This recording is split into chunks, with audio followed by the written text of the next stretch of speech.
கிறிஸ்து இயேசுவுக்குள் அன்பாய் அழைக்கப்பட்ட அன்புக்குரிய சகோதர சகோதரிகளே, அனைவருக்கும் ஆண்டவராய் இயேசு கிறிஸ்துவுடைய நாமத்தினாலே அன்பின் வாழ்த்துக்கள். நம்முடைய இந்த 3வது வாரத்திற்குள்ளாக நம்ம வந்திருக்கோம். 1000 ஆண்டு அரசாட்சியினுடைய அந்த சப்ஜெக்டினுடைய ஆராய்ச்சி பாடம் அதுக்குள்ளே வந்திருக்கோம். நம்ம முதல் இன்ட்ரடக்ஷன் அந்த கிளாஸில் வசனத்தோடு பார்த்தோம் இல்லையா. நம்ம கிறிஸ்துவுடைய 1000 ஆண்டு அரசாட்சிக்குள்ளே தான் இருக்கிறோம். அந்த பீரியட் நல்லா புரிஞ்சுக்கலாம். அந்த பீரியட் அதுக்குள்ளே தான் இருக்கும். அவர் ராஜ்யத்துக்குள்ளே தான் வர்றார் அப்படிங்கிறதெல்லாம் பார்த்தோம். அந்த இளைப்பாறுதலின் காலம் அதனுடைய காரியங்கள் எல்லாம் பார்த்தோம். 2வது அவர் உள்ளே வரும்போதே 2ஆம் உலகம் இருக்குது, சாத்தானுடைய உலகம் இருக்குது. அதுக்குள்ளே தான் உள்ளே வர்றார். உள்ளே வந்தோன்னே அவர் செய்ய வேண்டிய முதல் வேலை சாத்தானுடைய அரேஞ்ச்மெண்ட்டை வெளியே எடுக்கணும் இல்லையா. அது எப்படிங்கிறது தான் நம்ம படித்தோம் இல்லையா கடந்த வாரத்தில். பிடுங்கவும், இடிக்கவும், அழிக்கவும், கவிழ்க்கவும், கட்டவும், நாட்டவும் 6 வேலைகளை ஆண்டவர் இயேசு கிறிஸ்து இந்த பூமியில் செய்கிறார். அந்த பிடுங்கவும், இடிக்கவும், கவிழ்க்கவும், அழிக்கவுங்கிறது 4 அமைப்புகள். அது கிராஜுவலாக அந்த அமைப்புகளை அழிக்கிறதுக்குரிய வேலையை ஆண்டவர் செய்துட்ருக்கார்.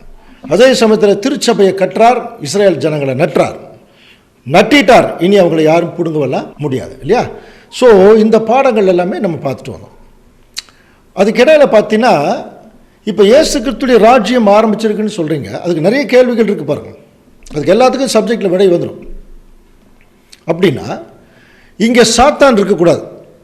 சாதாரணமாக கேட்கக்கூடிய கேள்வி, இயேசு கிறிஸ்துடைய ராஜ்யம்னா இங்கே சாத்தான் இருக்கக்கூடாது. சாத்தான் இல்லைன்னா இப்போ இங்கே பாவம் இருக்கக்கூடாது இல்லையா. ஆனால் இன்னைக்கு வரைக்கும் இங்கே பாவம் இருந்துட்டு தான் இருக்குது. அது சாதாரண பாவம் பெருகிட்டு இருக்கு இல்லையா. அப்படின்னா இயேசு கிறிஸ்துடைய ராஜ்யம் வந்துருச்சா இல்லையா அப்படின்னு ஒரு கேள்விக்குள்ளே நம்ம மறுபடியும் போகிறோம். அப்போ முதல்ல கிறிஸ்துவுடைய ராஜ்யம் எப்படி இருக்குங்கிற அண்டர்ஸ்டாண்டிங் வந்தால் மட்டும்தான் அது ஆரம்பிச்சிருக்குதா இல்லையாங்கிறது நமக்கு தெரியும். இதுக்கு முன்னாடி சில வசனங்களின் மூலம் பார்த்துட்டோம். அப்போ நார்மலாக சாதாரணமாக சகோதரர்கள் கேட்கக்கூடிய கேள்வி என்ன, அப்போ ஏன் இன்னும் இங்கே பாவம் இருக்குது? அப்போ இயேசு கிறிஸ்துடைய ராஜ்யம் வந்துருச்சுன்னா இங்கே பாவம் இருக்கக்கூடாது இல்லையா. நம்ம ஏற்கனவே நியாய தீர்ப்பின் நாள் அப்படின்னு ஒரு சப்ஜெக்ட் கூட பார்த்தோம் இல்லையா.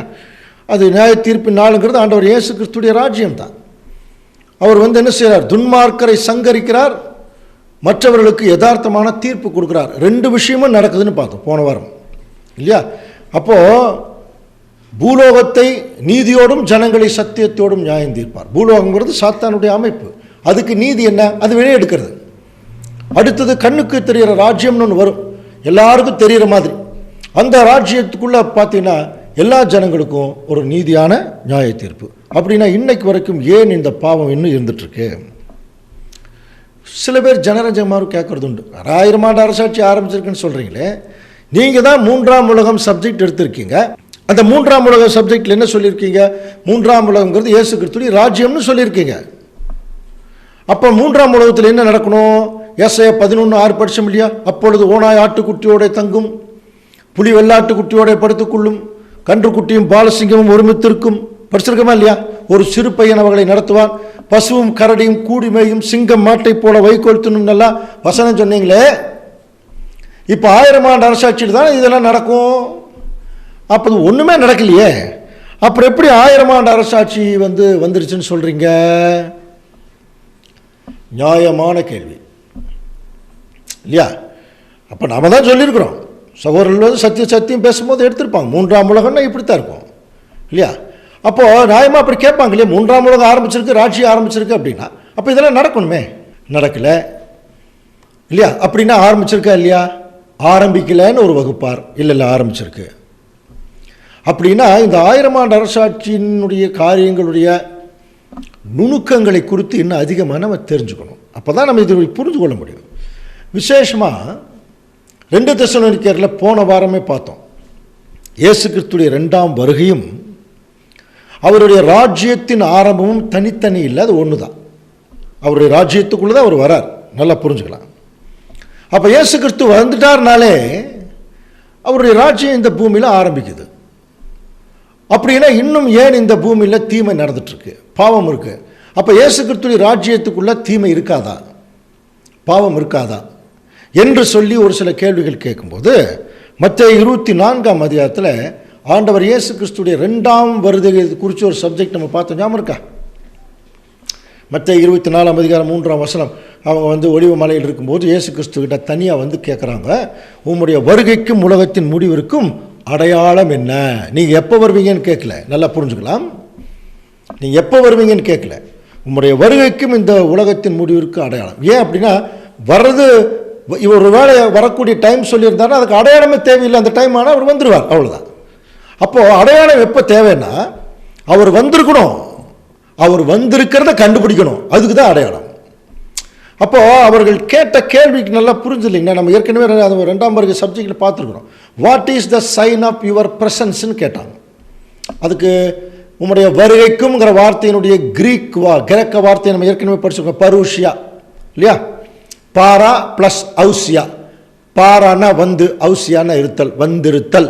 அப்போ அவங்க என்ன கேள்வி கேட்குறாங்க, நீங்கள் வந்துட்டீங்கிறதுக்கு என்ன அடையாளம்? வர்றதுக்கு அடையாளம் தேவையில்லை. அவங்க கேட்ட ஒரிஜினல் வார்த்தையுடைய அர்த்தம் அதுதான், நீங்கள் வந்துட்டீங்கன்னா அதுக்கு என்ன அடையாளம்? அப்போ வந்ததுக்குரிய அடையாளம் தான் அவர் வந்து பஞ்சம் வரும், கொள்ளை நோய் வரும். இப்போ கொரோனாவெல்லாம் பாருங்கள் எவ்வளோ பெருசாக வந்திருக்கு. கொள்ளை நோய் வரும், பூமி எதிர்ச்சிகள், இதெல்லாம் நம்ம ஏற்கனவே பல தீர்க்க தரிசனங்களை பார்த்துட்டோம். கடைசியாக ஒரு உவமை சொல்கிறார், அத்தி மரத்தினார் ஒரு உவமை கற்றுக்கொள்ளுங்கள். அதில் இளங்கிளை தோன்றி துளிர் விடும்போது அவர் சமீபமாக வாசல் அருகே வந்திருக்கிறார். தமிழில் வந்திருக்கிறார்ன்று ஏன் போட்டிருக்காங்க அப்படின்னா, மத்தேயு 24:3 என்ன போட்டிருக்கு? What is the sign of your presence? பரூஷியா. நீங்கள் வந்துட்டீங்கிறதுக்கு என்ன அடையாளம்? அதனால தான் அந்த அத்திமரம் துளிர் விடுறதை பற்றி சொல்லு 32ஆம் வசனத்தில் படித்து பார்த்தீங்கன்னா, அவர் சமீபமாய் வாசல் அருகே வந்திருக்கிறார் என்று அறிந்து கொள்ளுங்கள். அப்போ இயேசு கிறிஸ்து வந்திருக்கிறார். வந்துட்டார்னா உடனடியே இந்த உலகம் அப்படியே அடுத்த நாளே மாறுமன்னா மாறாது. அவருடைய ராஜ்யத்தினுடைய நன்மையான சாரம்சங்கள் உடனடியாக அந்த பூமியில் ஆகும்னா ஆகாது. இது எப்படி ஆகும் இல்லையா? திடீர்னு உள்ளே வந்துட்டார், இங்கெல்லாம் பழசு அப்படியே இருக்குது. இப்போ இதை புதுசாக மாற்றணும், என்ன பண்ணோம்?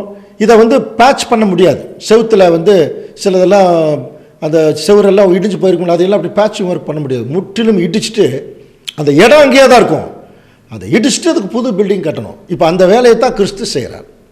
அது எப்போ தான் செய்வார்? அவர் உள்ளே வந்ததுக்கப்புறம் தானே செய்வார் இல்லையா?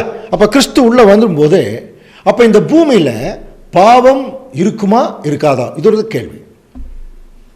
ஜாஸ்தியாகுமா ஆகாதா அப்படின்னு ஒரு கேள்வி. அப்போ இயேசு கிறிஸ்து வந்தாச்சு. இப்போ ஒரு பெரிய அடையாளத்தை இப்போ நமக்கு சொல்கிறார் பாரு. இதெல்லாம் நமக்கு தெரிஞ்ச அடையாளம் தான். என்ன சொல்கிறார்? மத்தேயு 24:37 வாசிக்கலாம். நோவாவின் காலத்தில் எப்படி நடந்ததோ அப்படியே மனுஷகுமாரன் வரும் காலத்திலும் நடக்கும். பாருங்க, நோவாவின் காலத்தில் எப்படி நடந்ததோ அப்படியே மனுஷகுமாரன் காலத்திலும் நடக்கும். இப்போ விளக்கம் எப்படி எனில், ஜலப்பிரளயத்துக்கு முன்னான காலத்தில் நோவா பேழைக்குள் பிரவேசிக்கும் நாள் வரைக்கும் ஒரு டைம் ஜனங்கள் புசித்தும் குடித்தும் பெண் கொண்டும் பெண் கொடுத்தெல்லாம் இருந்தாங்க. ஜலப்பிரளயம் வந்து அனைவரையும் வாரிக்கொண்டு போக மட்டும் உணராதிருந்தார்கள். கவனிங்க, சொல்லிட்டு மனுஷகுமாரன் வரும் காலத்திலும் இப்படியே நடக்கும். அப்போ நோவா காலம், மனுஷகுமாரன் காலம். நோவா காலத்தில் என்ன நடந்ததோ அதே மாதிரி மனுஷகுமாரன் காலத்திலும் நடக்கும். புரிஞ்சுதுங்களா? அப்போ நோவா காலத்தில் என்ன நடந்தது? ஒரு அழிவு வரப்போகுதுன்னு ஒரு விஷயம் இருந்தது. அதை குறித்து அவர் பிரசங்கமும் பண்ணினார். ஆனால் சைலண்ட்டாக ஒரு கப்பல் எல்லாம் கட்டிகிட்டு இருந்தாங்க. ஆனால் அந்த ஜனங்க புரிஞ்சிக்கவே இல்லை இல்லையா? இதே மாதிரி தான் மனுஷகுமாரன் வரும் காலத்தில் நடக்கும். அப்படின்னா நோவா காலத்தில் எப்படி நடந்ததோ அப்படின்னாலே அங்கே நோவா இருந்தார் இல்லையா? அதே மாதிரி மனுஷகுமாரன் காலத்திலும் நடக்கும். அப்படின்னா அப்போ இங்கே மனுஷகுமாரன் எங்கே இருப்பார்? இங்கே இருப்பார். நல்லா புரிஞ்சுக்கலாம் இல்லையா? இங்கே இருப்பார். அப்போ இங்கே என்ன நடக்குது? நோவா காலத்தில் அக்கிரமம் கம்மியாச்சா ஜாஸ்தியாச்சா? சொல்லுங்க, கம்மியாச்சா ஜாஸ்தியாச்சா? அக்கிரமம் ஜாஸ்தி ஆகிட்டே தான் போச்சு. அது ஒரு எக்ஸ்ட்ரீமுக்கு போனோன்னா அந்த அழிவு வந்துச்சு. அதே மாதிரி தான் அன்புக்குரிய சகோதர சகோதரே, மனுஷகுமாரன் இயேசு கிறிஸ்து 2ஆம் வருகையில் வந்திருக்கும் போதும் இங்கே அக்கிரமம் கம்மியாகாது, பயங்கரமாக ஜாஸ்தியாகி ஒரு எக்ஸ்ட்ரீமுக்கு போகணுன்னு தான் ஒரு அழிவு வரும். அந்த காலப்பகுதியில் தான் இருக்கணும். அப்போ இதுக்கு இடையில என்ன நடக்குது பாருங்கள். 2 பேதுரு 2ஆம் அதிகாரம் 5ஆம் வசனத்தில் பூர்வ உலகத்தையும் தப்ப விடாமல் நீதியை பிரசங்கித்தவனாகிய நோவா முதலான 8 பேரை காப்பாற்றி. வசனம் படிச்சிருக்கோம் இல்லையா? அப்போ நோவா ஒரு நீதியை பிரசங்கிச்சிருக்கார், ஒரு கீழ்ப்படுதலை குறித்து அல்லது பாவத்தை குறித்து. ஆனால் யாருமே கேட்கல, அவங்க ஃபேமிலியை தவிர, இல்லையா? அதே சமயத்தில் ஒரு பேழை கட்டுற வேலை கூட சைலண்ட்டாக நடந்துட்டு இருந்தது, இல்லையா? அந்த அழிவுக்கு முன்னால் நோவா இருந்து அந்த பேழையை கட்டிகிட்டு இருக்கார். எதுக்குன்னா அவருடைய ஃபேமிலியை உள்ளே கொண்டு போகிறது. அதே மாதிரி தான் அன்புக்குரிய சகோதர சகோதரியை கவனிக்கலாம். இயேசு கிறிஸ்து வந்து இங்கே ஒரு சைலண்ட் ஒர்க்கிங் ஒன்று நடந்துட்டுருக்கு. அவருடைய ஃபேமிலி மட்டும் அவர் சேவ் பண்ண போகிறார். அழிவை குறித்த நாலேஜ் இருக்குது நிறைய பேருக்கு. இந்த உலகம் அழிய போகுதுன்னு எல்லாருமே சொல்கிறாங்க. ஆனால் இதிலிருந்து எப்படி தப்பிக்கிறது அப்படிங்கிறது யாருமே சிந்திக்கிறது இல்லை. அன்னைக்கு அப்படித்தான் உலகத்தினுடைய அழிவை குறித்த நாலேஜ் இருந்தது. தப்பிக்கிறதுக்குனுடைய ஏன் அப்படின்னா அந்த அழிவை பார்க்கல அவங்க, அதனால் அவநம்பிக்கை ஆயிடுச்சு.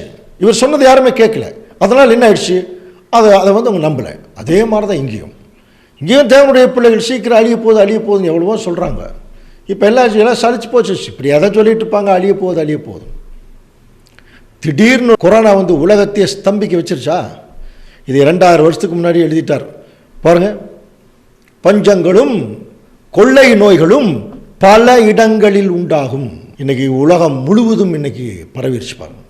முதல்லலாம் பிளேக் நோய் வரும், சில கொள்ளை நோய்கள் அங்கங்கே சில நாடுகளில் வந்துட்டு அப்படியே 1 மாதம் 2 மாதம் இருக்கும், அப்படியே போயிடும்.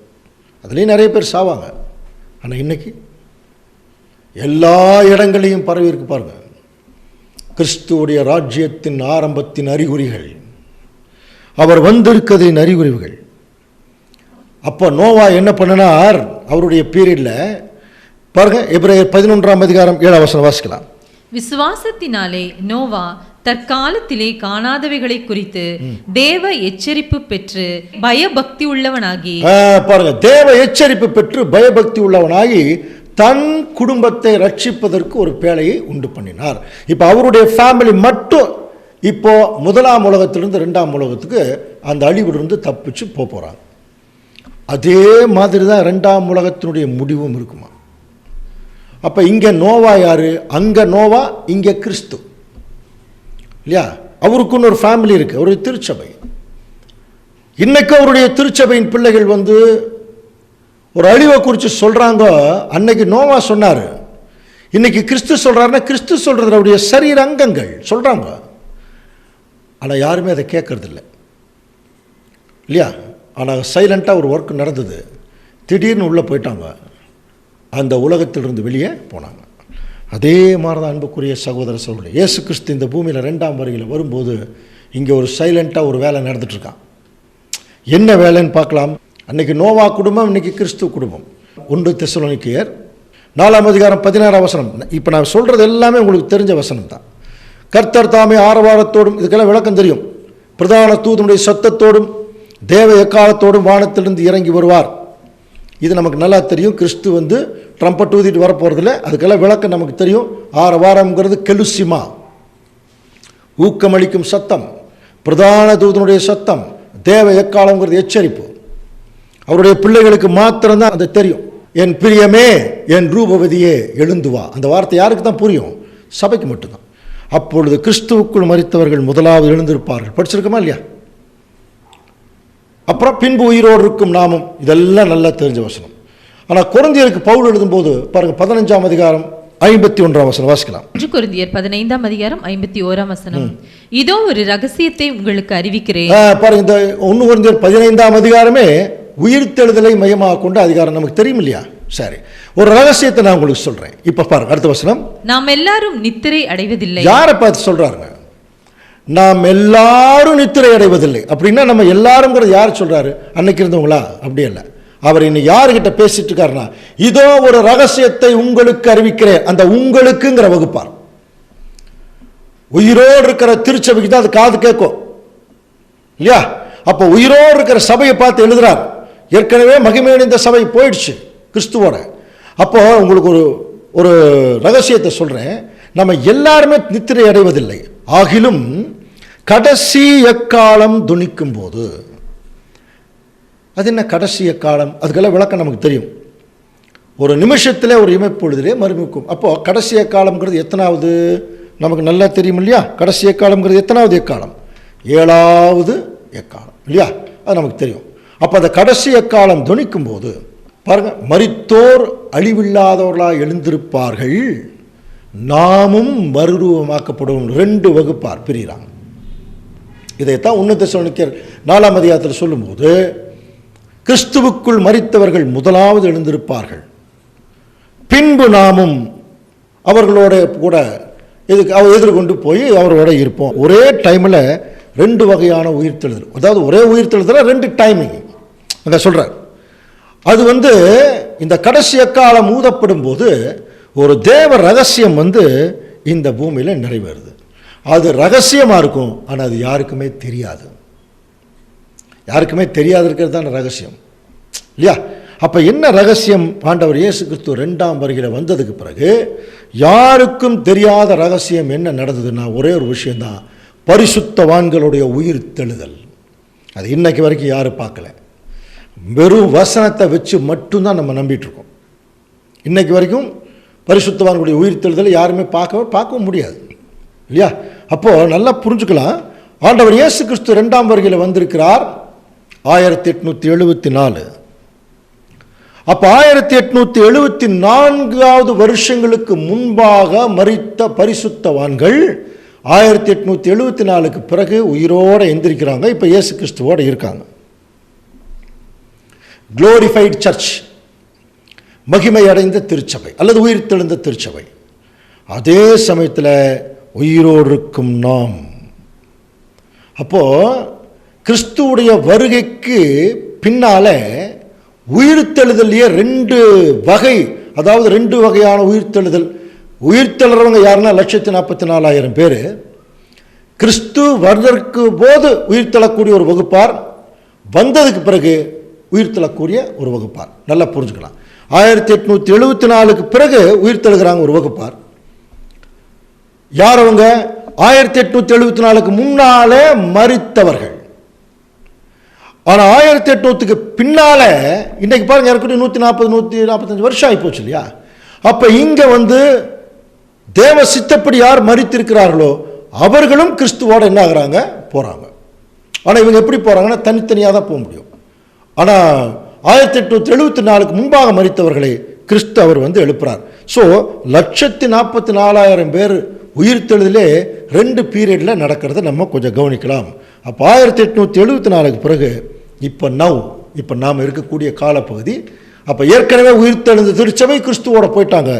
உயிர்த்தெழ போகிற, மகிமையடைய போகிற, இன்னும் சொல்ல போனால் இந்த பூமியில் மாம்சத்தில் இருக்கக்கூடிய திருச்சபை இன்னைக்கு அவர்களுடைய ஓட்டத்தை ஓடிக்கொண்டிருக்கிறார்கள். நிறைய விளக்கம் பார்த்துட்டோம். ஒருவேளை இன்னைக்கு ஒரு சகோதரர் திடீர்னு அந்த சத்தியத்தின்படி தன்னுடைய வாழ்க்கையை வாழ்ந்து திருச்சபைக்குரிய எல்லா குவாலிஃபிகேஷன் அதை அடைந்து ஒருவேளை இன்னைக்கு அவர் மரித்திருந்தார்னா இன்னைக்கு நைட்டு அவர் தூங்க வேண்டிய அவசியம் இல்லை. இப்போ என்ன ஆயிரலாம், ஏற்கனவே படிச்சிருக்கோம் இல்லையா? அவர்கள் 1874க்கு முன்பாக இருந்த பரிசுத்தவான்களைப் போல 2000 வருஷம் படுத்து தூங்க வேண்டிய அவசியம் இல்லை. உடனடியாக மறுரூபமாக்கப்பட்டு கிறிஸ்துவோட போயிடுவாங்க. நாம் மிகுந்த ஆசீர்வாதத்தினுடைய காலத்தில் இப்போ வாழ்ந்து கொண்டிருக்கிறோம். இதை மறக்கடிக்கிறதுக்கு சாத்தானுடைய வித்துக்கள் நம்மளை சுற்றிலும் பயங்கரமான பிரச்சனைகள், பொருளாதார பிரச்சனைகள், சபையின் பிரச்சனைகள் எல்லாத்தையும் கொண்டு வந்து அப்படி நெருக்கி நாம் தேவனுடைய ராஜ்யத்துக்குள்ளே தான் வாழ்ந்துட்டு இருக்கிறோங்கிறத முதல் மறக்கடிச்சிருவான சாத்தான். கொஞ்சம் வேலை செஞ்சுட்டு தான் இருக்கான். நல்லா புரியலாம். அவன் மூளையை இங்கே விட்டுட்டு போயிட்டானா, வாடகைக்கு விட்ட மாதிரி. அவன் மூளையாக இன்றைக்கு அவனுடைய வித்து செயல்பட்டு கொண்டிருக்கிறது. இந்த 4 அமைப்பில் இருக்கிற எல்லா ஜனங்களும் அவனுடைய மூளை தாங்க. அவன் இங்கே வேலை செய்யணுங்கிற அவசியமே இல்லை. எல்லாருக்கும் பக்கா ட்ரைனிங் கொடுத்து வச்சுருக்கான். எல்லா ஜனங்களுக்கும் எல்லா விதத்திலையும், டெக்னாலஜியிலிருந்து, சயின்ஸிலிருந்து, ஹிஸ்ட்ரியிலிருந்து, மியூசிக்கிலிருந்து பாருங்கள், என்னென்னமோ கண்டுபிடிச்சி என்னென்னத்தையோ ஃபாலோ பண்ணிட்டு இருக்காங்க. ஸோ இதற்கு மத்தியில் தேவனுடைய ராஜ்யம் வந்துருச்சுன்னு யாராவது சொன்னால் நம்புறது இல்லைங்க. ஏன் நம்புறது இல்லை தெரியுமா? இப்போ நம்ம ஒரு உவமையை படித்தோம்னா ஏன் நம்புறது இல்லைங்கிறது புரிஞ்சிடும். இயேசு கிறிஸ்து வந்திருக்கிறார், அவருடைய ராஜ்யத்தின் ஆரம்பத்தில் தான் இருக்கிறோம். கிறிஸ்து வந்து தான் இப்போ இந்த அமைப்புகளை எல்லாம் வெளியெடுக்கிறார், உயிர்த்தெழுதலையும் பண்ணி கொண்டிருக்கிறார். சைலண்டாக அந்த வேலை நடக்குது. எப்படி அங்கே ஒரு சைலண்ட் வேலை நடந்ததோ அதே மாதிரி இங்கே அந்த உயிர்த்தெழுதல் யாருக்கும் தெரியாமல் நடந்துட்டு இருக்கு. அப்போ இதெல்லாம் ஏன் வெளியில இன்னும் தெரியல? ராஜ்யம் ஆரம்பிச்சிருக்குன்னு சொல்றீங்களே, அப்ப இதெல்லாம் ஏன் வெளியில தெரியல? தெரியாது. ஒரு குறிப்பிட்ட காலம் வரைக்கும் தெரியாது, தெரியவும் கூடாது. அதுக்கு ஆதாரமாக ஆண்டவர் இயேசு கிறிஸ்து ஒரு உவமையை நமக்கு புரிய வைக்கிறதுக்காக இந்த உவமையை சொல்றார். பாருங்க, மார்க் 4:26 பாருங்க, வாசிக்கலாம். பின்னும் அவர் அவர்களை நோக்கி, தேவனுடைய ராஜ்யமானது ஒரு மனுஷன் நிலத்தில் விதையை பாருங்க, இந்த இடத்துல ஒரு விஷயத்தை சொல்ல விரும்புறார்.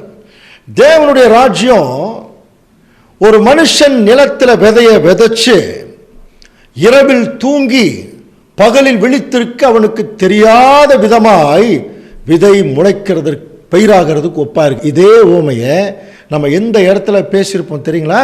3 அறுவடைகள் சப்ஜெக்ட்ல கொஞ்சம் ஞாபகப்படுத்திக்கலாம்.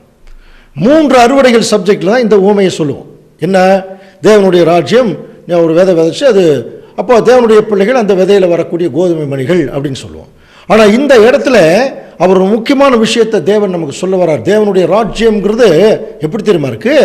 நிலத்தில் விதைச்ச ஒரு விதை மாதிரி. புரியுதுங்களா? அப்போ கவனிங்க, எப்படி என்றால் நிலம் முன்பு முளை, பின்பு கதிர், கதிர் நிறைந்த தானியம், இது பலனா கொடுக்கும். பயிர் விளைந்து அறுப்பு காலம் வந்த உடனே அறுக்கிறதுக்கு ஆள் அனுப்பாங்க. இது ப்ராசஸ். அப்போ தேவனுடைய ராஜ்யத்தினுடைய ஆரம்பம் கூட எப்படித்தான் இருக்கும்னா ஒரு நிலத்தில் புதஞ்ச விதை மாதிரியா. அப்படின்னா இப்போ தேவனுடைய ராஜ்யம் வந்திருக்கு, ஆனால் அது எது மாதிரி இருக்குன்னா பாருங்க, நிலத்தில் புதஞ்ச ஒரு விதை மாதிரி இருக்கு. அப்போ இன்னும் இது கண்ணுக்கு தெரியல, ஆனால் ராஜ்யம் வந்திருக்கு. ஏன் தெரியல? நிலத்தில் புதஞ்ச விதை மாதிரி. அதனால தான் மூத்த ஆராய்ச்சியாளர்கள் இந்த வசனத்தை எல்லாம் கன்சால்டேட் பண்ணி தேவனுடைய ராஜ்யத்தை 2 பிரிவுகளாக பிரிக்கலாம். ஒன்று கண்ணுக்கு தெரியாத ராஜ்யம், இன்னொன்று கண்ணுக்கு தெரிகிற ராஜ்யம். இன்விசிபிள் கிங்டம், விசிபிள் கிங்டம்னு பிரிச்சாங்க. கவனிக்கிறீங்களா? அப்போ இன்னைக்கு தேவனுடைய ராஜ்யம் ஏன் வெளியில தெரியல? அது உள்ள நிலத்துல புதஞ்ச மாதிரி இருக்கு. அப்போ புதஞ்ச அப்படியே இருந்து நினைக்கிறீங்களா? ஒரு ரைட் டைம் வரும்போது அது வெளியே வரும். அதுதாங்க கண்ணுக்கு தெரிகிற ராஜ்யம், இல்லையா? அப்போ முதல்ல நம்ம புரிஞ்சுக்க வேண்டியது, தேவனுடைய ராஜ்யம் 2 பாகங்களாக பிரிக்கப்பட்டிருக்கிறது. ஒன்று கண்ணுக்கு தெரியாத ராஜ்யம், இன்னொன்று கண்ணுக்கு தெரிகிற ராஜ்யம். இன்விசிபிள் கிங்டம், இன்னொன்று விசிபிள் கிங்டம். அப்போ நாம் இப்ப இருந்து கொண்டிருக்கிறது கண்ணுக்கு தெரியாத ராஜ்யத்தில் இருக்கிறோம். ஆனால் அந்த ராஜ்யம் கண்ணுக்கு தெரியல. ஏன்? அது நிலத்தில் புதஞ்ச மாதிரி இருக்கு. ஒரு குறிப்பிட்ட காலம் புதஞ்சுதான் இருக்கும். ஏன் தெரியுமா? அது ஏன் புதஞ்சிருக்குதுன்னா உள்ள அந்த விதை விதைக்கப்பட்டிருக்கு. அந்த விதை வெளிப்படணும். அதைத்தான் சொல்லும்போது, புத்தியனே நீ விதைக்கிற விதை செத்தால் ஒழிய உயிர்ப்பிக்க மாட்டாது. அப்போ அந்த விதை எதை குறிக்க தெரியுமா? அதுதாங்க தேவனுடைய திருச்சபையின் பிள்ளைகள் 144,000 விதைச்சிருக்கார். மொத்தமா இன்னும் வெளியே வரல. இதைத்தான் ரோமருக்கு பவுல் எழுதுறார். தேவனுடைய புத்திரர் வெளிப்படுவதற்கு சிருஷ்டியானது மிகுந்த ஆவலோட காத்துட்டு இருக்கு. அப்படின்னா தேவனுடைய புத்திரங்கிறது திருச்சபை இன்னும் வெளிப்படலை. நல்லா புரிஞ்சுக்கலாம். ஏன்? 144,000 பேர் என்னைக்கு முழுமை அடைகிறார்களோ, அந்த லக்கம் என்னைக்கு பூர்த்தி ஆகுதோ, அன்னைக்கு கண்ணுக்கு தெரிகிற ராஜ்யம் வெளியே வரும். அது வரைக்கும் இந்த பூமியில சைலண்டா அந்த செலக்ஷன் நடந்துட்டு இருக்கு. கொஞ்சம் பேர் இருக்கிறாங்க, எஞ்சி இருக்கக்கூடிய வகுப்பார், மாம்சத்தில் இருக்கும் திருச்சபை. அவங்க வெளியே வர்ற வரைக்கும் தேவனுடைய ராஜ்யம் உள்ளுக்குள்ளதான் இருக்கும். ஆனா உள்ளுக்குள்ளதான் இருக்கு, இங்கதான் இருக்கு.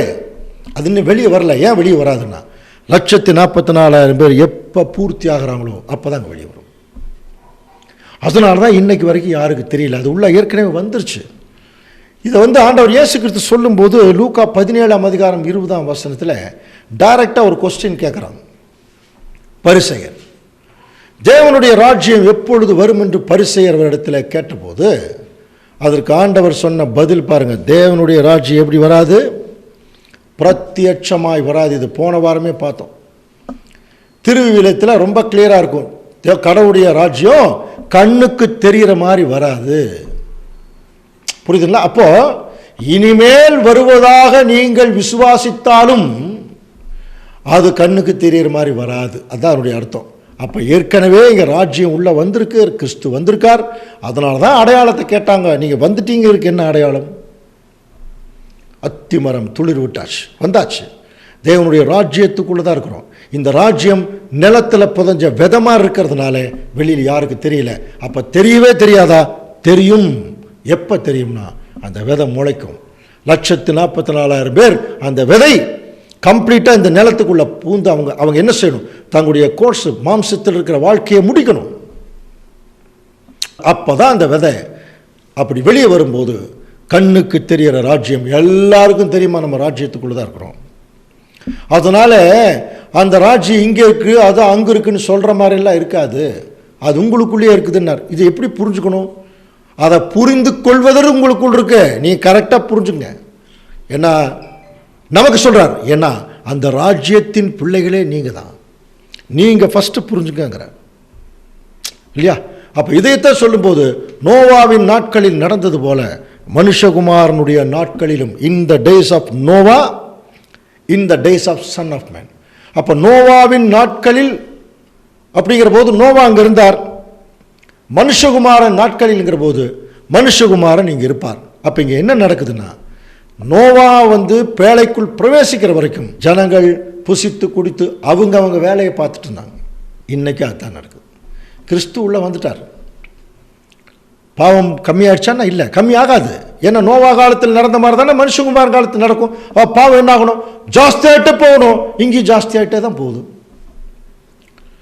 ஆனால் அங்கே நோவா இருந்தார். அப்போ இயேசு கிறிஸ்து இங்கே இருக்கார். அப்போ அது எது வரைக்கும்? ஒரு அழிவு வரைக்கும் அது போகும். ஆனால் ஜனங்க அதையை உணரவே மாட்டாங்க. ஒரு அழிவுக்குள்ளே போகிறத உணரவே மாட்டாங்க. அப்போ அங்கே நோவா, இங்கே மனுஷகுமாரன். இது ஒரு விளக்கம். அடுத்தது பார்த்தீங்கன்னா, லோத்தினுடைய நாட்களில் நடந்தது போலவும் நடக்கும். ரெண்டாவது உவமை, ரெண்டாவது விஷயம் சொல்கிறார். அது நம்ம 2ஆம் வருக சப்ஜெக்டை படிச்சிருக்கிறோம். அப்போ ஜனங்கள் புசித்தார்கள், குடித்தார்கள், கொண்டார்கள், விட்டார்கள், கட்டினார்கள், நட்டினார்கள். லோத்து சோதோமை விட்டு புறப்பட்ட நாளிலே, அந்த வார்த்தை கவனிக்கிறீங்களா? வானத்திலிருந்து அக்னியும் கந்தமும் வருஷித்து எல்லாரையும் அழித்து போட்டது. அடுத்த வசனம் கவனிங்க. மனுஷகுமாரன் வரும் நாளில் அப்படி நடக்கும்னு சொல்ல, மனுஷகுமாரன் வெளிப்படும் நாளில் அப்படி நடக்குமா? பாருங்க, மனுஷகுமாரன் வர்றதுக்கு ஒரு டைம், வெளிப்படுறதுக்கு ஒரு டைம். மனுஷகுமாரனுடைய ராஜ்யம் வந்திருக்கிறதுக்கு ஒரு டைம் இருக்கு. ஆனால் அது யாருக்கு தெரியாது. ஒரு குறிப்பிட்ட காலத்தில் அது வெளிப்படும். சரியா? அப்போ இந்த படத்தை பார்த்தீங்கன்னா உங்களுக்கு அது புரியும். நோவா நாட்களில் நடக்கிறது இயேசு கிறிஸ்துடைய வருகை பற்றி சொல்கிறார். நோவாவுடைய வரும் நாள், நோவாவின் நாட்களில். லோத்துடைய நாட்களை பற்றி சொல்லும்போது வெளிப்படக்கூடியதை பற்றி சொல்கிறார். அதுதான் விசிபிள் கிங்டம், இன்விசிபிள் கிங்டம். இப்போ நோவாவுடைய நாட்களில் நடந்தது மாதிரி தான் இப்போ நடந்துட்டு இருக்கு.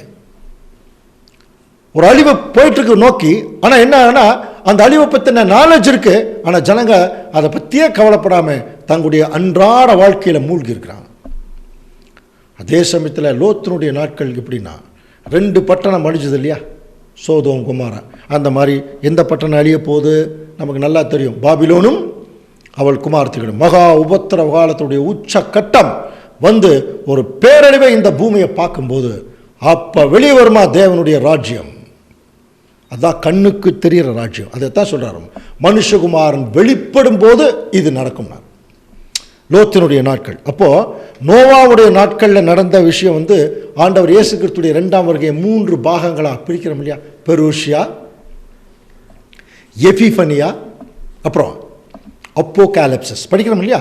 அப்போ பெருஷியாங்கிறது வந்திருத்தல், எபிஃபனியாங்கிறது அது வந்திருக்கக்கூடிய அதிகமான ஒரு வெளிச்சம், அப்போகாலிப்சிஸ்ங்கிறது முழுசாக வெளிப்படுற ஒரு விஷயம். அப்போது நோவா காலத்தில் பெருஷியா நடந்துட்டுருக்கு, வந்திருக்கிறார், இன்னும் வந்திருக்கக்கூடிய சூழ்நிலை தான். லோத்தினுடைய காலத்தில் எல்லாமே வெளிப்பட்டுரும். அந்த காலத்தில் நடந்த விஷயம் மாதிரி இந்த பூமியில் அப்போது காலப்சஸ் சொல்கிறோம் இல்லையா, எல்லாமே வெளிப்படும். அப்போ நோவா காலத்தில் என்ன நடக்குதுன்னா, அங்கே ஒரு இருட்டுக்குள்ளே தானே சைலண்ட்டாக சில வேலை நடக்கும். லோத்தினுடைய காலம் எதை குறிக்குதுன்னா, ஒரு மகா உபத்திரவ காலம். அப்படின்னா அன்புக்குரிய சகோதர சகோதரர்களே, இப்போ இயேசு கிறிஸ்துடைய ராஜ்யம் இப்பொழுது கண்ணுக்கு தெரியாத மாதிரி தான் ஆரம்பிச்சிருக்கு. இங்கே உடனே அக்கிரமம் கம்மி ஆகாது. சரியா? அப்போ இங்கே இயேசு கிறிஸ்து வந்துட்டாருங்கிறது உண்மைதான். அப்போது நோவா காலத்தில் நடந்தது மாதிரி தான் இங்கே நடக்குங்கிறது நம்ம தெளிவாக பார்க்கும்போது, இங்கே அக்கிரமம் அதிகமாகுமா கம்மியாகுமா? நீங்களே சொல்லுங்கள். இதுதான் என்ன ஆகும்? அக்கிரமம் அதிகமாக தான் ஆகும். ஏன்? இது ஒரு பேரழிவை நோக்கி போயிட்டு இருக்குது. அப்போ அக்கிரமம் அதிகமாக தான் ஆகும். இதில் இன்னொரு விஷயம் கவனிக்கிறீங்கன்னா, நோவா காலத்தில் அன்னைக்கு இருந்த காலப்பகுதியில் வாழ்ந்த மக்கள் அன்னைக்கு இருந்த காலத்திற்கேற்ப நாகரீகமாக வாழ்ந்திருக்கிறாங்க. பெரிய பெரிய தொழில்கள் எல்லாம் விமர்சையாக அங்கே நடந்துட்டு இருந்திருக்குது. டெக்னாலஜி அவங்களுக்கு தகுந்த மாதிரி. இதை குறித்து ஆதியாகமம் 4ஆம் அதிகாரம் 20ஆம் வசனம் பாருங்க.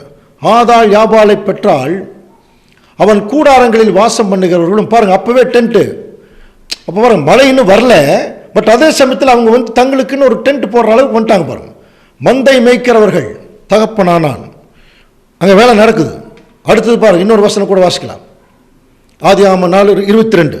சில்லாளும் தூபால் காயினை பெற்றால் அவன் பித்தளை இரும்பு முதலியவற்றின் தொழிலாளர் யாவருக்கும் ஆசாரியரானான். பாருங்க, ஆதியாகமம் 4:22 சில்லாளும் தூபால் காயினை பெற்றார். தூபால் காயின்கிற ஒரே பேர். அவன் பித்தளை இரும்பு முதலியவற்றின் தொழிலாளர் யாவருக்கும் ஆசாரியன். கம்பெனிக்கு ஒரு ஓனராக இருக்கார் பாருங்க. அப்படின்னு என்ன அர்த்தம்? அப்பவே கம்பெனி ஸ்டார்ட் பண்ணிட்டாங்க, டெக்னாலஜி அதிகம், பொருள்கள் நிறைய தயாரிக்க ஆரம்பிச்சிருக்காங்க. அப்போ அந்த காலத்திற்குரிய நவநாகரிகம், தொழில் வளர்ச்சி, டெக்னாலஜி பெருகி இருக்கும்போது அங்கே ஒரு பேரழிவு வந்தது இல்லையா? அதே மாதிரி இந்த காலத்திற்குரிய உச்சக்கட்ட நவநாகரிகம் டெக்னாலஜியில் இப்போ வாழ்ந்துட்டுருக்குறோம். புதிய புதிய கண்டுபிடிப்புகள். இங்கே தாங்க பயங்கரமான ஒரு பேரழிவு இந்த உலகம் பார்க்க போகும். அப்போது அக்கிரமம் இந்த பூமியில் கம்மியாகாது, அதிகம்தான் ஆகும். இது ஒரு மகா உபத்திரவத்தை நோக்கி போயிட்டுருக்கு இந்த உலகம். அப்படின்னா இப்போ நம்ம வந்திருக்கிறது கண்ணுக்கு தெரியாத ராஜ்யம். இங்கே இருட்டு. அதான் 1874 ஒரு மிட் நைட். அது காலையில் 7 மணி ஆகும்போது விடுச்சிடும் இல்லையா? அதுதான் கண்ணுக்கு தெரிகிற ராஜ்யம். அப்போ அது வரைக்கும் இங்கே ஒரு சைலண்ட் ஒர்க் நடந்துட்டு இருக்குது. அதனால்தான் லூக்கா 17ஆம் அதிகாரத்தில் அந்நாளிலே அப்படின்னு ஆரம்பித்தார். வீட்டின் மேல் இருக்கிறவன் தன் பண்டங்களை எடுத்துக்கொண்டு போக கிறங்காமல், அதுக்கான விளக்கம் நமக்கு தெரியும் இல்லையா? அதே சமயத்தில் லூக்கா 17ஆம் அதிகாரம் 34 அந்த ராத்திரியிலே பாருங்க. அப்போ ஒரு நைட் டைமில் இருக்கும். அதனால தான் ஒன்றுமே தெரியல. அந்த ராத்திரியிலே ஒரே படுக்கையில் படுத்திருக்கிற 2 பேரில் ஒருவன் கைவிடப்படுவான். படிக்கிறோம் இல்லையா? ஒருவன் ஏற்றுக்கொள்ளப்படுவான். இதெல்லாம் நம்ம தீர்க்க தரிசனத்தில் ஏற்கனவே படித்தோம். அப்போது ராஜ்யத்தினுடைய ஆரம்பத்தில் ஒரு இருட்டு இருக்கும். நல்லா புரிஞ்சுக்கலாம். ஏன்னா நம்ம இந்த இருட்டு பகுதியில் தான் இருக்கிறோம். இதுதான் கண்ணுக்கு தெரியாத ராஜ்யம். ஏன்? இது நிலத்தில் புதஞ்சிருக்கு. அப்போ நிலத்துக்குள்ளே ஒன்று புதைச்சிட்டாலே உள்ள இருட்டாக தான் இருக்கும். அந்த மாதிரி ஒரு இருட்டு பகுதியில் நாம் இப்போ என்ன பண்ணிட்டு இருக்கோம்னா வாழ்ந்துட்டுருக்கிறோம். அன்புக்குரிய சகோதர சகோதரி, சரியா?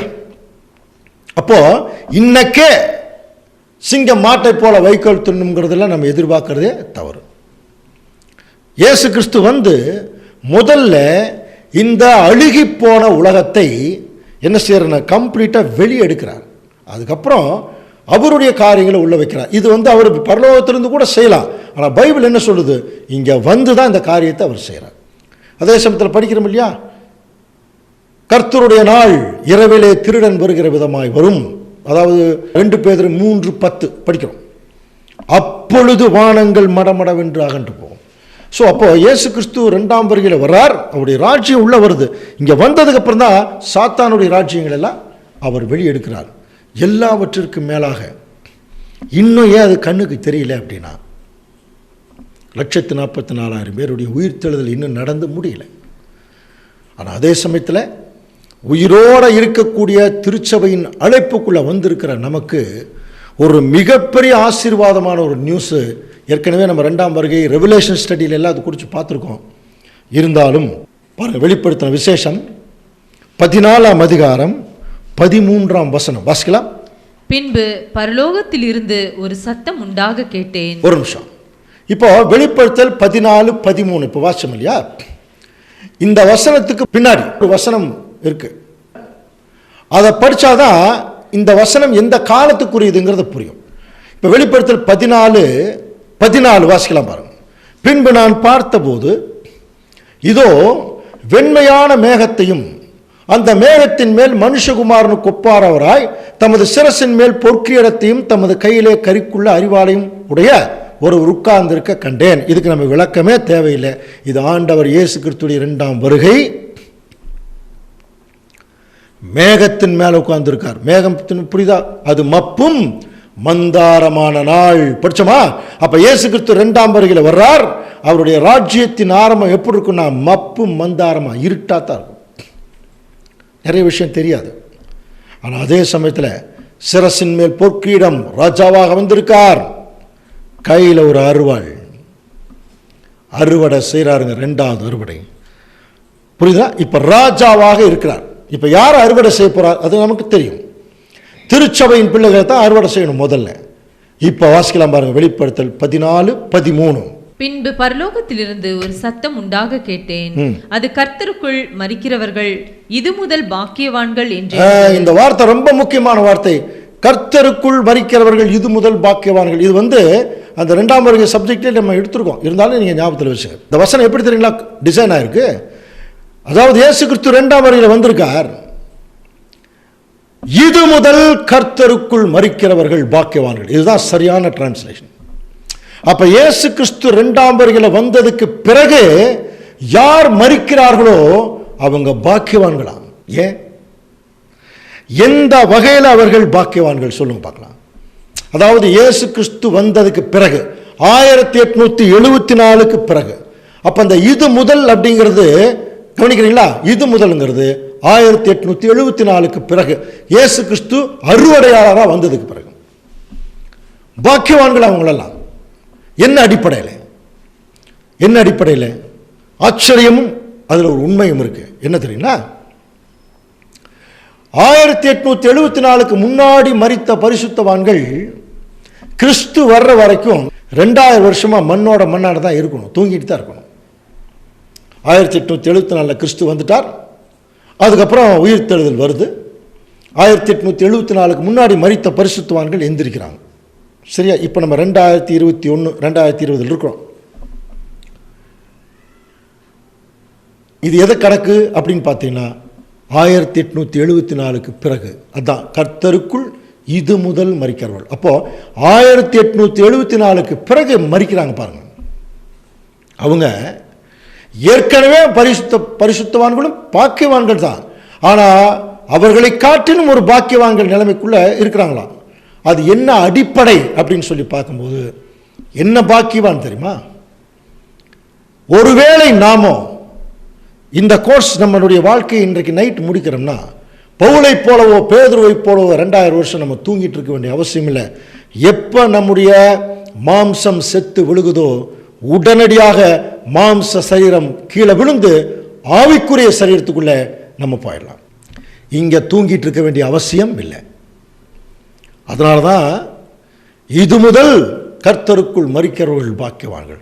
அப்போ எவ்வளோ பெரிய ஒரு பாக்கியமான நிலைமை பாருங்க. இன்னைக்கு நம்ம மரித்தால் கிறிஸ்துவோட போயிடலாங்கிற போது அதுதானே நிரந்தரம். அப்போ திருச்சபையின் பிள்ளைகள் இப்போ நம்ம எதை நோக்கி தான் அதிகமாக பிரயாணப்படணும்? நம்முடைய மரணத்தை நோக்கி.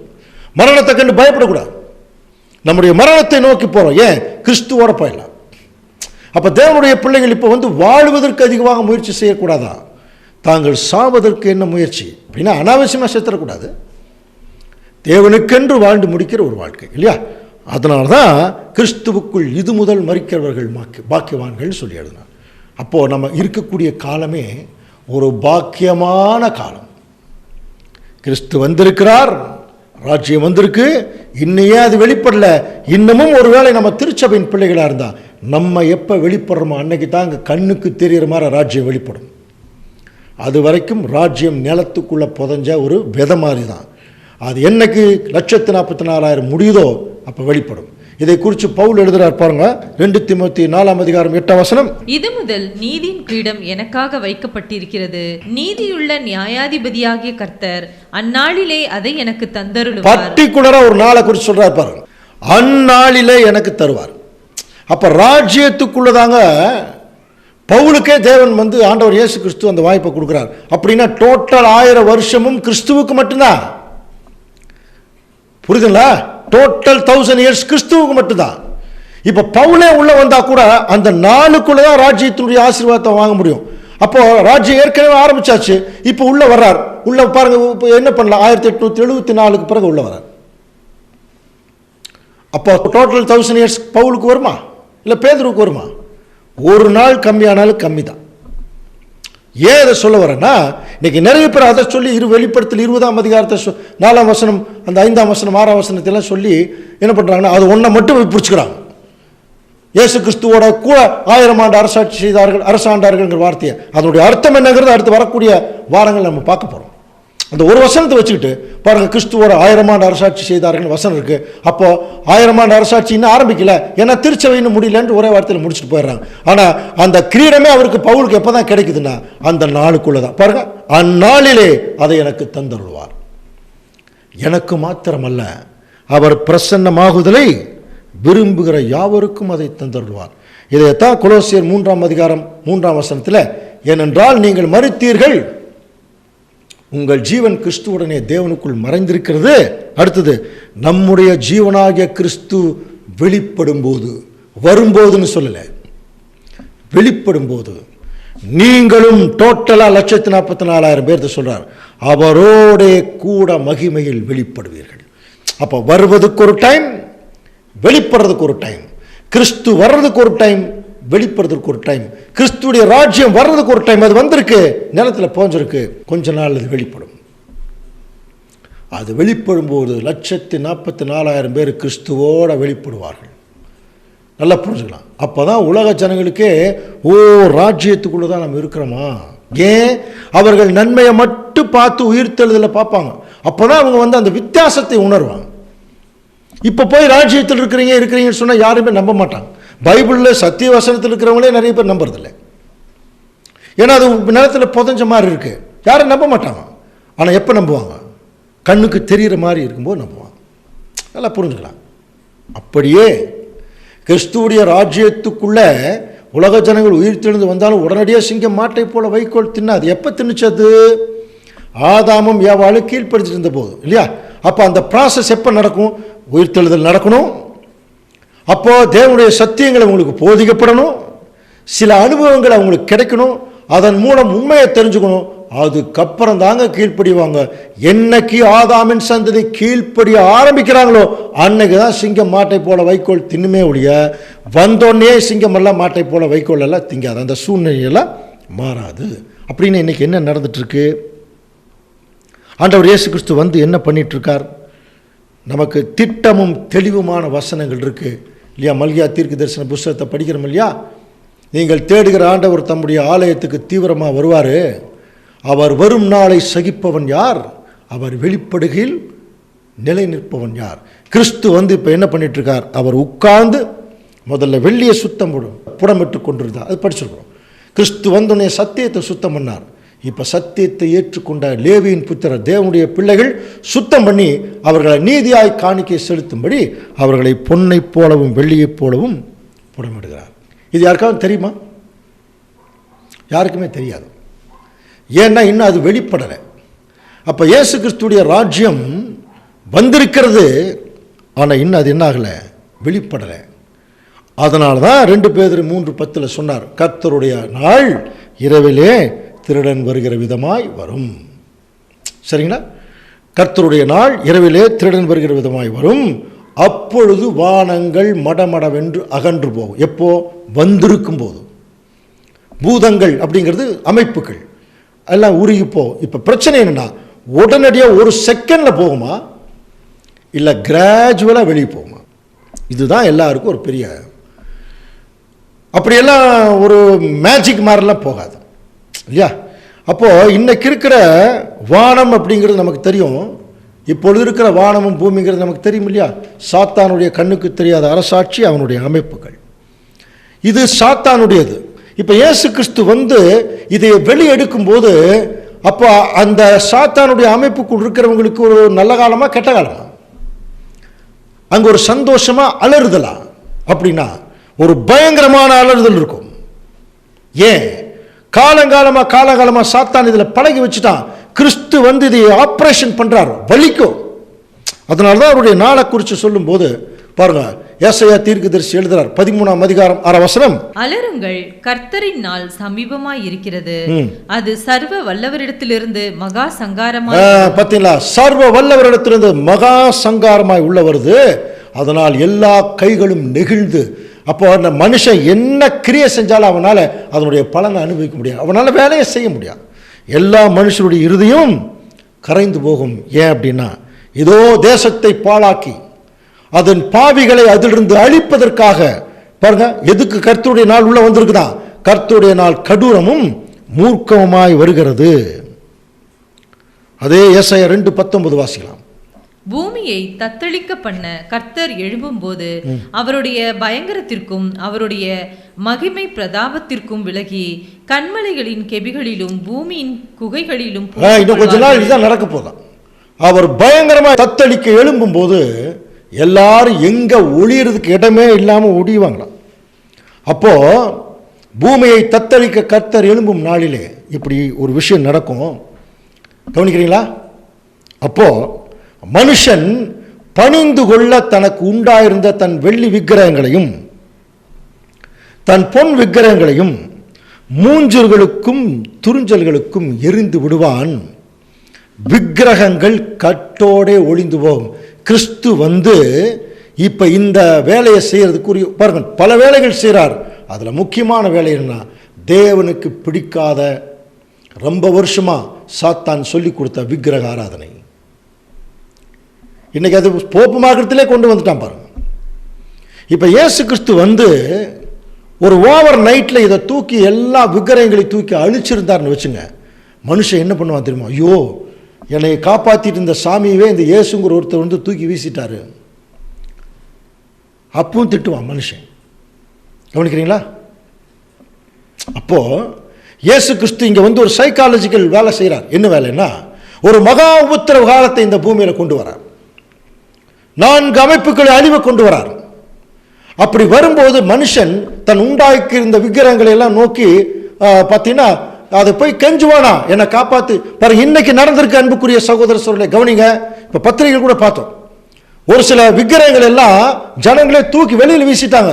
உன்னை நம்பி நாங்க வாழ்ந்தது போதும், இந்த கொரோனாவிலிருந்து நீ எங்களை காப்பாத்தல என்று சொல்லி சில ஜனங்கள் அந்த விக்கிரகங்கள் எல்லாம் தூக்கி வீசிருக்காங்க. அது ஒரு சாம்பிள் தான். இப்ப கிறிஸ்து என்ன செய்ய போறாருன்னா, இந்த மகா உபத்திரவ காலத்துல எல்லா ஜனங்களும் போய் என்ன செய்யணும்? அவங்களுடைய தெய்வங்களை நோக்கி வேண்டுவாங்க. அது அந்த ரூம் விட்டு வெளியே வராது இல்லையா? அப்படியே அந்த அலங்காரம் எல்லாம் பண்ணிட்டு அப்படியே தான் நிற்கும். அவங்க திரும்ப திரும்ப திரும்ப திரும்ப ஜனங்கள் தங்களை காப்பாத்துன்னு சொல்லும்போது அப்பதான் புரிஞ்சுக்குவாங்களா, இது வெறும், இது ஒரு கல்லு, இது ஒரு விக்கிரகம், இதை நம்பி இத்தனை நாள் வாழ்ந்தமேன்னு சொல்லி கோபத்தில் என்ன செய்வாங்கன்னா, தேவன் என்ன செய்ய போறார்? எந்த மனுஷன் இந்த விக்கிரகத்தை கொண்டு உள்ள வச்சானோ அந்த கர்ப்ப கிரகத்துக்குள்ள அவனே தூக்கி வெளியே வீசுவானா. அதைத்தாங்க சொல்றார். மனுஷன் பாருங்க, பணிந்து கொள்ள தனக்கு உண்டாயிருக்கிற வெள்ளி விக்கிரகங்களையும் அதில் தானே செஞ்சு வச்சிருக்கிறாங்க, பொன் விக்கிரகங்களையும் தூக்கி வெளியே வீசுவான். விக்கிரகங்கள் கட்டோடு ஒளியும். இதை இயேசு கிறிஸ்து வந்து ரொம்ப தெளிவாக செய்துட்டு இருக்கிறார். அது மட்டும் இல்லை, பாருங்க அடுத்த வசனம் வாசிக்கலாம். ஏசாயா 2:17. அப்பொழுது நரரின் மேட்டிமை தாழ்ந்து மனுஷரின் வீராப்பு தனியும், கர்த்தர் ஒருவரே அந்நாளில். பாருங்க, அப்ப நரரின் மேட்டிமை, அப்ப எல்லா ஜனங்களுடைய மேட்டிமையும் கீழே போயிடும் இல்லையா? ஏன்னா அவங்க நினைச்சது எதுவுமே நடக்காது. நான் யார் தெரியுமா அப்படின்னு கேட்டவங்களெல்லாம் அட்ரஸ் எல்லாம் போயிடுவாங்க. புரியுதுல்ல? நீ யார்கிட்ட பேசிட்டு இருக்கேன்னு தெரியுமா? எனக்கு எல்லாம் தெரியும். இந்த மாதிரி ஜனங்கள் எல்லாருடைய மேட்டுமையும் தணிஞ்சு போயிடும். இது ஒரே நாளில் நடக்காது. தேவன் என்ன செய்கிறார்னா, சைக்காலஜிக்கல் அப்ரோச், மனோதத்துவ ரீதியான ஒரு அணுகுமுறையை கொண்டு வந்து அந்த ஜனங்களே புரிஞ்சுக்கிட்டு அந்த ஜனங்களே இதை வெளியே தூக்கி வீச வைக்கிறதுக்கு தேவன் ஒரு டைம் எடுக்கிறார். ஒரே நாள் அதை செய்யறதில்லை. இதுக்கு ஆதாரம் கவனிங்க, இஸ்ரேல் ஜனங்கள் கானான் தேசத்தை சுதந்திரிச்ச விதம் இருக்கு பாருங்க, அதையத்தான் இப்ப நமக்கு நிழலா கொடுக்குறாங்க. போனோடனே அடிச்சு நொறுக்கிட்டு அடுத்த நாளே கானான் தேசத்தை அவங்க சுதந்திரிக்கல. எப்படி சுதந்திரிச்சாங்கன்னு பாருங்க. யாத்திராகம் 23:29. தேசம் பாழாய் போகாமலும் காட்டு மிருகங்கள் உனக்கு விரோதமாய் பெருகாமலும் இருக்கும்படி நான் அவர்களை ஒரே வருஷத்திற்குள்ளே உன் முன்னின்று துரத்தி விடாமல். பாருங்க, ரொம்ப கிளியரா ஒரு ரீசன் கொடுக்கிறார். தேசம் பாழாய் போகாமலும் காட்டு மிருகங்கள் உனக்கு விரோதமாய் பெருகாமல் இருக்கும்படி நான் அவர்களை ஒரே வருஷத்துக்குள்ளே முன்னின்று துரத்தி விடாமல் நீ விருத்தி அடைந்து தேசத்தை சுதந்திரித்து கொள்ளும் வரைக்கும் அவர்களை கொஞ்சம் கொஞ்சமாய் துரத்தி விடுவேன். பார்த்தீங்களா? அப்போ இஸ்ரேல் ஜனங்க என்ன பண்ணாங்க? கொஞ்சம் கொஞ்சமா அவங்கள ஜனங்களை துரத்திட்டு இவங்க அதை ஆக்கிரமிச்சாங்கன்னா அதை சுதந்திரித்து கொண்டார்கள். அதே மாதிரிதான் ஆண்டவர் இயேசு கிறிஸ்து பரம கானான் தேசத்தினுடைய பூமிக்குரிய பகுதி இது. சரிங்களா? அப்ப இதே இந்த ராஜ்யத்தை ஆண்டவர் இயேசு கிறிஸ்து உள்ள வரும்போது முற்றிலும் இரண்டாம் உலகமா, சாத்தானுடைய உலகமா இருந்தது. இப்ப கிறிஸ்து என்ன செய்யறாருன்னா கொஞ்சம் கொஞ்சமா சாத்தானுடைய அரசாட்சி அப்படி துரத்துறார். அதுல முதல்ல ராஜாக்களுடைய ஆட்சியை துரத்திட்டார். படிச்சமா இல்லையா? ராஜாக்களை வெட்டுவார்.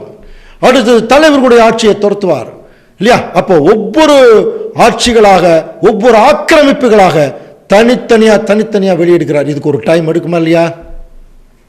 அன்னைக்கு இஸ்ரேல் ஜனங்களே ஒரே நாளில் துரத்தி விடல. ஒரு குறிப்பிட்ட காலத்துக்கு அப்புறம் கொஞ்சம் கொஞ்சமாக துரத்தி விட்டு அப்புறம் முழுசா சுதந்திரிச்சுட்டாங்க. அதே மாதிரி தான் ராஜ்யத்துக்குள்ள கிறிஸ்து வந்துட்டார். இப்ப உள்ளுக்குள் இருக்கிற தவறான காரியங்களை, சாத்தானுடைய காரியங்களை, அமைப்புகளை, அதை என்ன செய்யறாரு? ஒவ்வொன்றாக முறியடிச்சு கொஞ்சம் கொஞ்சமா வெளியெடுக்கிறார். இது ராஜ்யத்துக்குள்ள நடந்து கொண்டிருக்கிற விஷயம். சரியா? இது முற்றிலும் வெளியே போகும்போது கண்ணுக்கு தெரிகிற ராஜ்யத்தை உலக ஜனங்கள் பார்ப்பாங்க. அப்போ அது கம்ப்ளீட்டாக வெளியே போகிற வரைக்கும் ராஜ்யம் உள்ளே இருக்கும், ஆனால் அது யாருக்குமே தெரியாது. இன்னைக்கும் கவனிச்சு பாருங்க, எத்தனையோ மனுஷன் கண்டுபிடிச்சிட்டான், சில விஷயத்தில் அவனால் முன்னேறவே முடியல, ஃபெயிலியர் ஆகுது. இதை பண்ணுற ஒரு கிறிஸ்து தான், நல்லா புரிஞ்சுக்கலாம். அது ஒரு குறிப்பிட்ட காலத்தில் ஆட்டோமேட்டிக்காக முழுவதுமாக ஃபெயிலியர் ஆகும். அப்போதான் மனுஷன் உணர்வான், மேட்டிமையிலிருந்து கீழே இறங்குவான். அப்போ அன்புக்குரிய சகோதர சகோதரர்களே, ராஜ்யம் ஏற்கனவே உள்ளுக்குள் இருக்கு. நம்ம இருண்ட காலப்பகுதியில் இருக்கிறதுனால ராஜ்யம் உள்ளுக்குள் இருக்கிறது ஜனங்களுக்கு தெரியல. அது பிரத்யட்சமாக வராது. திருடனை போல் உள்ள வந்தாச்சு, முழிச்சுட்டு இருக்கிறவங்க கண்டுபிடிச்சிட்டாங்க, விழித்திருக்கிறவர்கள் கண்டுபிடிச்சிட்டாங்க, ராஜ்யத்துக்குள்ளதான் இருக்கிறோம். அடுத்தது என்ன? நம்முடைய மீட்பை உறுதி பண்ணும். ஒருவேளை அந்த கடைசியால் நாமளா இருந்தா உறுதி பண்ணிட்டோம்னா கண்ணுக்கு தெரிய ராஜ்யம் வெளியே வந்துடும். அப்போ இது எப்படி தேவன் உள்ள கொண்டு வர போறார் அந்த கண்ணுக்கு தெரிய ராஜ்யத்தை? அதுக்கு ஒரு அருமையான சைக்காலஜி பாருங்க. ஆகாய் தீர்க்கதரிசி எழுதுறார், 2ஆம் அதிகாரம் 6ஆம் வசனத்தில், சேனைகளின் கர்த்தர் சொல்லுகிறார், கொஞ்ச காலத்துக்குள்ளே இன்னும் ஒரு தரம் நான் வானத்தையும் பூமியும் சமுத்திரத்தையும் வெட்டாந்தரையும் அசைய பண்ணுவேன். ஞாபகம் இருக்குங்களா? இந்த 4 விஷயத்துக்கும் 2ஆம் வருக சப்ஜெக்ட்லேயே விளக்கம் பார்த்துருக்கோம். வானம் என்பது சாத்தானுடைய அரசாட்சி, பூமி என்பது அமைப்புகள், கவனிக்கிறீங்களா? சமுத்திரம் என்பது கொந்தளிக்கும் ஜனங்கள், அதுக்கு ஈக்குவலா வெட்டாந்தரை கொந்தளிக்காத ஜனங்கள். அப்படின்னா புரியுதா? நிறைய நாடுகளில் கொந்தளிப்பு போராட்டம் இருக்கு, இன்னும் சில நாடுகளில் எந்த பிரச்சனையும் இல்லாமல் இருக்காங்க. அவங்களுக்கே கொரோனா வந்துருச்சு பாருங்க. கொரோனா இல்லாத நாடுகள்லையும் லாக்டவுன்ல தான் இருக்கிறாங்க எல்லாருமே. புரியுதுங்களா? அப்போ கொந்தளிக்காத பகுதி தான், அதுவும் கொந்தளிக்குமா?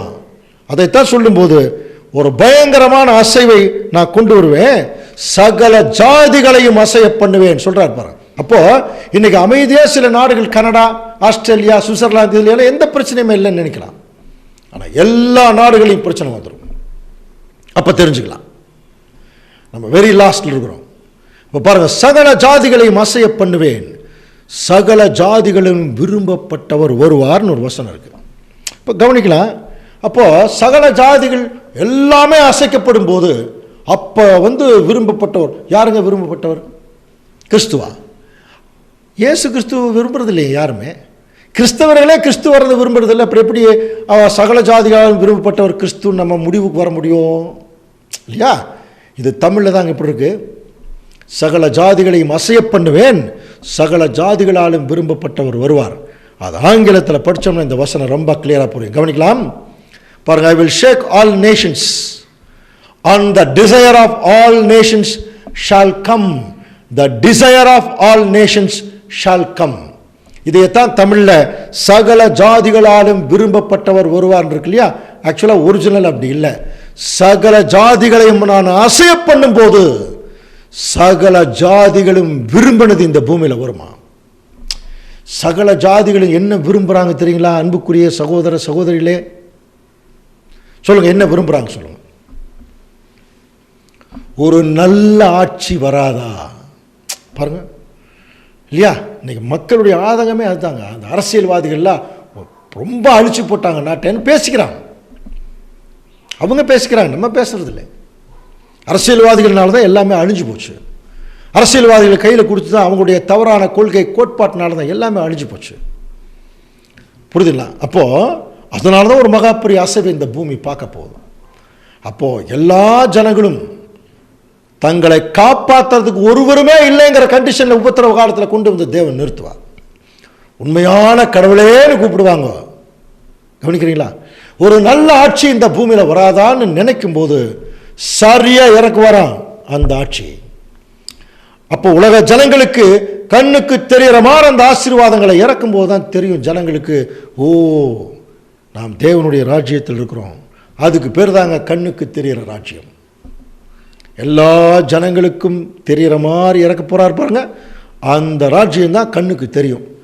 அதே ராஜ்யம் இப்போ நடந்துட்டுருக்கு, ஆனால் அது கண்ணுக்கு தெரியாது. ஏன்னா இன்னைக்கு நடந்து கொண்டிருக்கிற பகுதி இருட்டு பகுதி, டிஸ்ட்ரக்ஷன் நடந்துட்டுருக்கு.